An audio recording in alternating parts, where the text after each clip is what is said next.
In the last episode, we do a review of the front cockpit and investigate if it's really safe for ocean crossings. We visit some swimming pigs and explore the James Bond Thunderball Grotto. This week, we review the Flybridge of the Leopard 50, all its pros and its cons. We dive another cool plane wreck and find out if I'm brave enough to swim with 6-foot sharks.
Yoga at sunrise on the top deck, and now it's time for coffee. Now we're going to try and find the plane wreck. So we'll see. So let's go. Only got a vague idea of where it is with a pencil drawn map. So what are we looking at? We're here at the plane wreck. It's really exciting. So it's just over there. You'll probably see it from above the water, but we're going in. Get this on film. This is failure. Get a room, you two. Oh yeah, Wilma, your first wreck dive. First, yeah, wreck. You don't put your bath teeth in.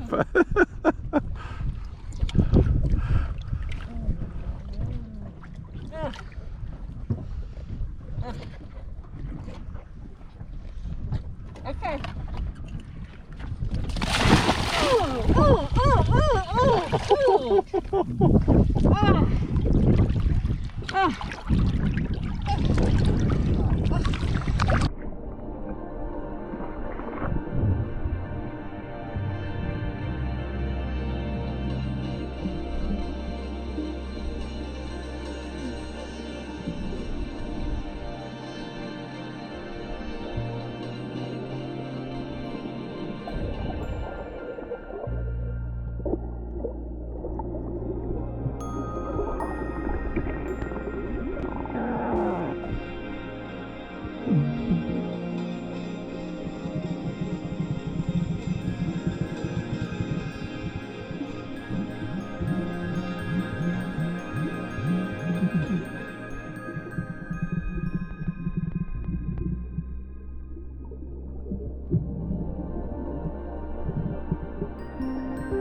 Well, hi everybody, here we are again, and we'd really like to talk about something that someone has asked us to talk about actually, which is what's different about the Leopard 50 to most cats that are around. And it's all to do with the upper deck or the Flybridge. And this was requested by Danny and Judy, one of our subscribers. So What do you like about the upper deck? Look, I think what I like is really obvious. I love the extra space. I love the fact that everyone can sit up there and you can have a sundowner and you get the most spectacular view up there.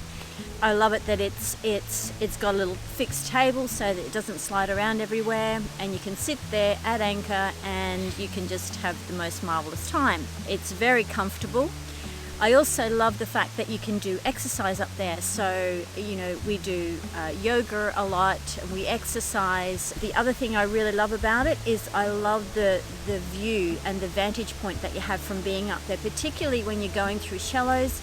You've got coral heads, and you really need to look out for stuff.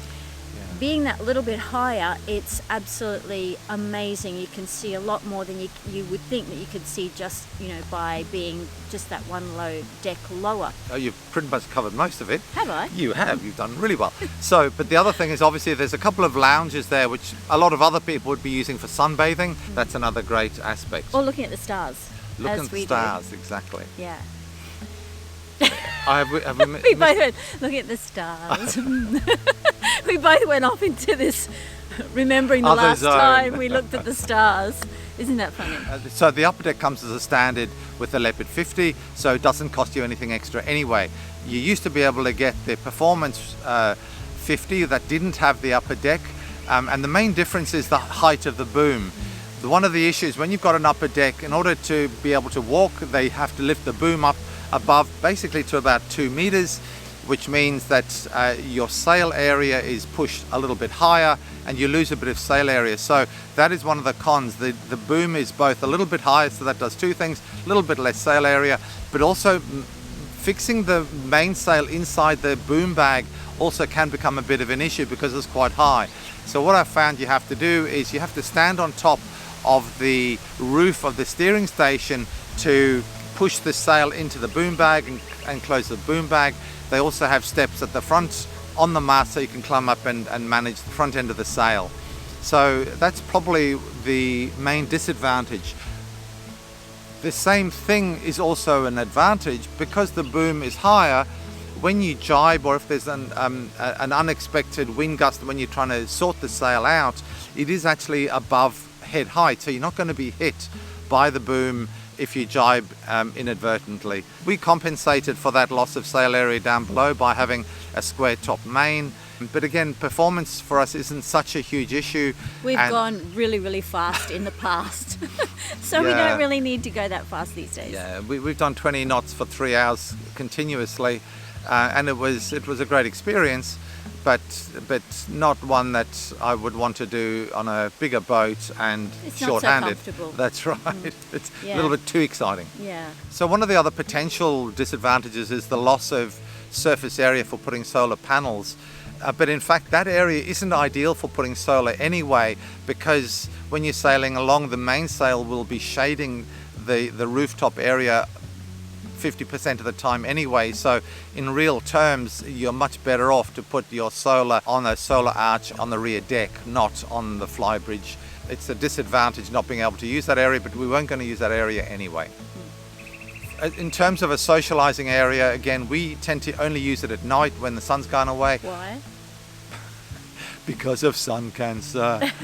Banging on about sun cancer. So yeah, we protect our skin, we keep out of the sun. Obviously sometimes we do sit up there when we're sailing, we wear hats and all that, because it is such a good view of the surrounding sea, and also for the navigating issues when we're trying to spot bommies and shallow areas or rocks, whatever. With the Leopard 50, there's about 4 different separate areas, and this is one of them where you can break away from the main group. You can go up there, you can even meditate, you can do yoga. It's very private. And sometimes we've just broken away at night time, got a blankie and gone up there and sat up and watched the stars and had a quiet time before the rest of the crew thought, hey, we want to get in on the action and come up to join us. But again, it's another area that it's a really great It's a no maintenance area, which is absolutely wonderful. The other actually surprising advantage for us is when it rains, that area collects all the water and it comes down the steps. So when we were collecting water in rain showers, we were collecting it down off the steps from that whole area. So it's a great area and just adds that extra bit of luxury. And actually, again, it was one of the other things when compared to the Leopard 48, which is what we were looking at before. Elizabeth said, "Oh, we've got to get the 50, we've got to get the..." Actually, before the 50 came out, it was the 58, so there was a jump between the 48 and the 58, and because the 58 had all these different advantages with, you know, the upper deck and also the lifting platform option and things like that, I was really drawn to the 58. So both of us were really excited when Leopard brought out a 50, because we both then compromised. So that was really, you know, that was phew, on both ends. So that was really great. So look, to finish, the Flybridge, absolutely great area, great socialising area, very useful, and it works exceptionally well. What do you think? I give it a thumbs up. 2 thumbs up. Again, great work, Leopard. All right, so I hope you've really enjoyed this video, guys, especially about the upper deck. So if you're new here, please hit the subscribe button, because we'd love to have you come on board as crew. Show us the love. And show us the love, and hit the like button. But that's it from us right now. And we'll get straight back to the video. See you later. See you later. What are we doing? We've come to Compass Key Marina, hopefully to swim with sharks. But we're not quite sure of timings, how it all works. $10 per person per landing, so that's $40 that they're making off us.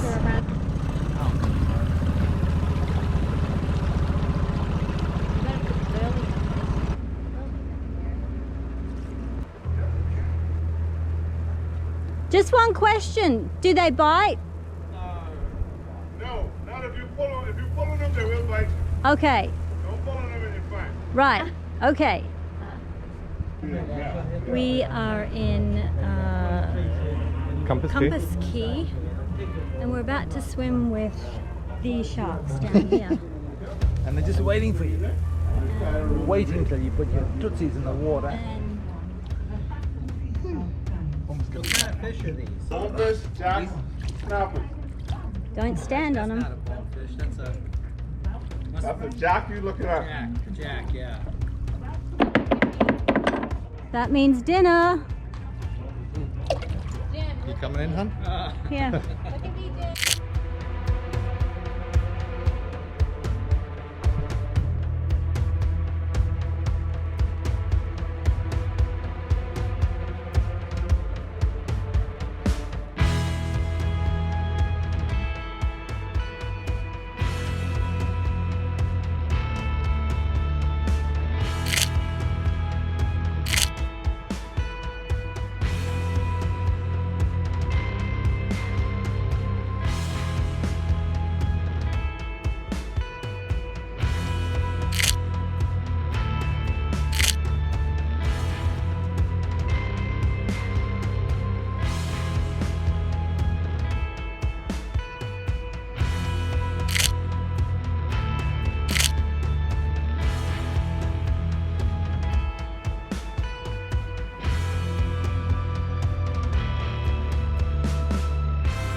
folks, so today we are going to make some homemade bread. Now, I made homemade bread the other day and it turned out really well. I don't know if it was a fluke or what, but anyway, we're going to have another crack at it. So the ingredients for homemade bread that I've got is hot water, sugar, yeast, salt, vegetable oil, and all-purpose baking flour. I'm going to try and video it bit by bit as we go, and just show you the process, and hopefully we'll have magnificent bread at the end. I've got 2 cups of warm water here, and I've got to dissolve the sugar in the warm water. So here's the ½ a cup of sugar, so that goes in there. There's so many different recipes with bread, and basically I've gone for one that I don't have to use a Dutch oven or anything like that. I can just, you know, make it really simple, because on the boat, simple is best. Stir in the yeast to proof, and it resembles like a foamy mixture. So here I have my 1½ tablespoons of yeast. That's going to take about 5 minutes, so you have to wait until this gets really fluffy and puffs up. Okay folks, so as you can see, we have very fluffy kind of yeast. Now we've got to add the salt and the oil. We have to mix the flour 1 cup at a time. So the less you do to it and the less you kind of stir it and muck around with it, the better. Here's the first cup. So we just sprinkle that in. That's 1. And you know, don't really want to flatten it too much, so you kind of just stir it in. Oh, the smell of bread cooking, you know what that's like. It's just amazing. And I'm sure everyone in the anchorage was so jelly. I could smell this bread smell cooking. And oh, it was so beautiful just to crack open that fresh bread. And we had basically the first loaf we devoured. So yes, so you just got to keep on stirring in one at a time.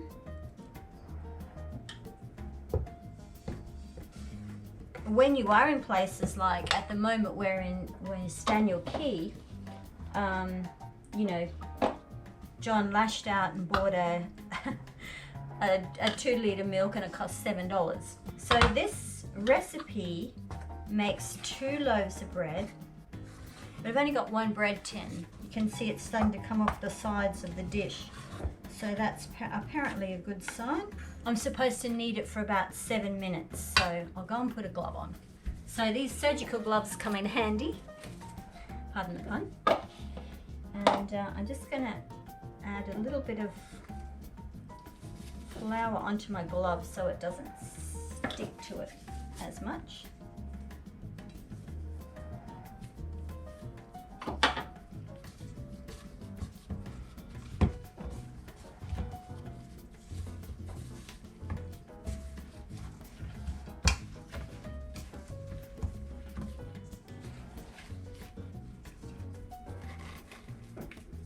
These gloves are one size fits no one, but it's better than nothing.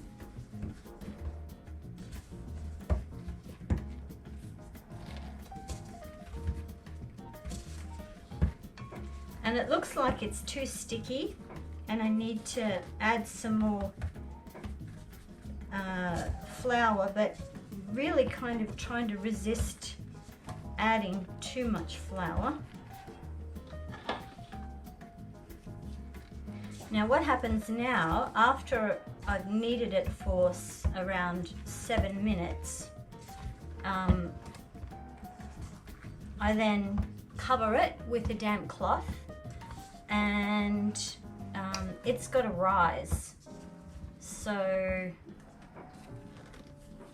think John's taken the recipe with him on the phone, so I'm kind of flying blind here a little bit. That was about the consistency I did it the last time, and it worked out well. So this is the rising process, wet damp cloth over top, and you can see the dough is actually doubled in size. So here we have the risen dough.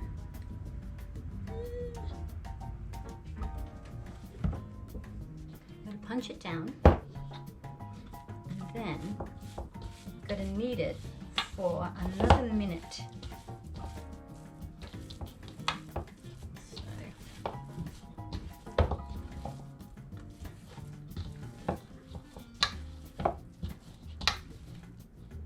Divide the mixture in half.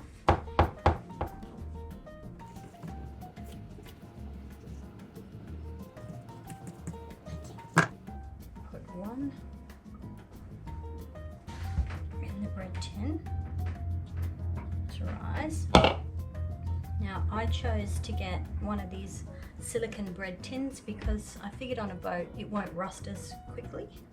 Set aside to rise for another 30 minutes. Now with this one, I was thinking about making this a sweet loaf. So what I thought I would do is stretch it out and put some sultanas in,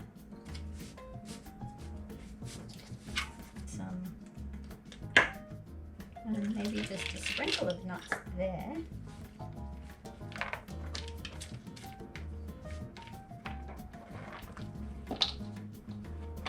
Really have no idea what I'm doing here. And I'm going to sprinkle some cinnamon sugar. It's really messy.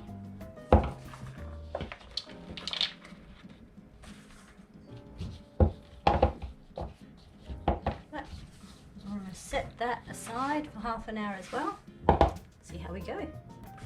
Okay, so this is the sweet loaf that I divided in half. I think this might be a little bit bigger than the other one. But now the idea is to roll it out on this surface and make it into something that resembles a loaf of bread.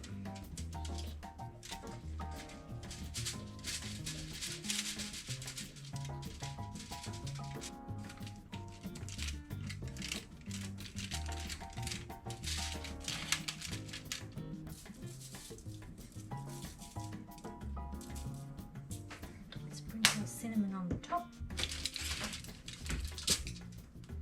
and see how that goes. This is the other loaf. So the last time it rose more than this, so I think I've got less dough in here this time. And I think that one might be bigger. But anyway, we'll see how it goes. So that's what it looks like the before. So there we go. 2 buns in the oven. Okay, so here we have the end result. We have the normal loaf of bread here, and then we have our sweet loaf here. So, looks pretty good. But we're actually picking up the hook now, and we're going to head off to another anchorage. So, this is going to have to wait for a taste test until we get there. Now for the big test, which is, let's have a look.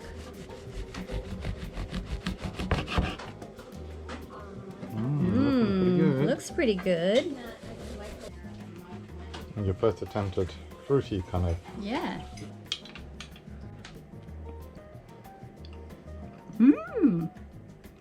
What you tasting? What you tasting? Talk to me. Talk to me. It's sweet. Cinnamon. Cinnamony. Get the raisins. Yeah, that's really good. Come on, guys. Tuck in. You won't get poisoned. Kind of has cinnamon. That's good. That's really good. It's not too sweet. Probably a few more raisins. Be a bit more generous with the raisins next time. It's not too sweet, but it's nice and spicy. It's like I bought one. Ah. No.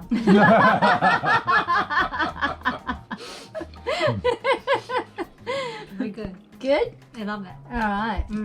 I think it's delicious. Very, very good. It'll do, pig.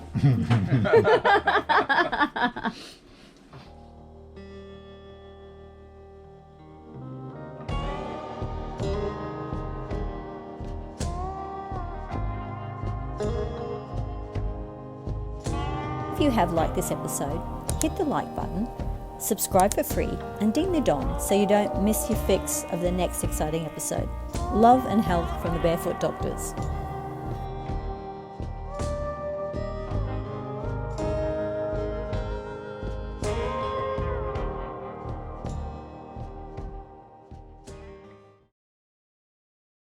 All right, so I have to do it faster. Go back to the video or something. The show. It's not a show. It's just a video.